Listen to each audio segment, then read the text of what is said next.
కూరగాయ చేయడానికి కావాల్సిన పదార్థాలు: శనగపప్పు, మినపప్పు, జీలకర్ర, కొత్తిమీర, కరివేపాకు, టమాటా ముక్కలు, అల్లం ముక్కలు, పచ్చిమిర్చి, ఎండుమిర్చి, ఉల్లిపాయ ముక్కలు, బంగాళదుంపలు కావాల్సినవి. ఆయిల్ స్టవ్ మీద పెట్టుకొని స్టవ్ వెలిగించుకోవాలి. కొంచెం హీట్ అయ్యాక తాలింపు పెట్టుకొని తాలింపులో వాటర్ వేసుకోవాలి. తాలింపు ఇలా వేసుకున్నాను. వేసుకున్న తర్వాత కొంచెం ఫ్రై అయ్యాక అప్పుడు వాటర్ వేసుకోవాలి. కొంచెం సాల్ట్ వేసుకోవాలి. కొంచెం పసుపు వేసుకొని ఒకసారి కలుపుకుంటే తొందరగా ఫ్రై అవుతాయి.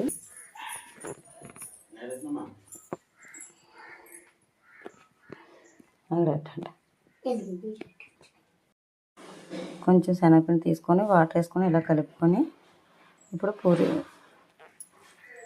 ఈ వాటర్లో యాడ్ చేయాలి. యాడ్ చేస్తే పూరి కూర రెడీ అయిపోద్ది. ఉప్పు కారం సరిపోయలేదో ఒకసారి చూసుకొని శనగపిండి వేసేయాలి.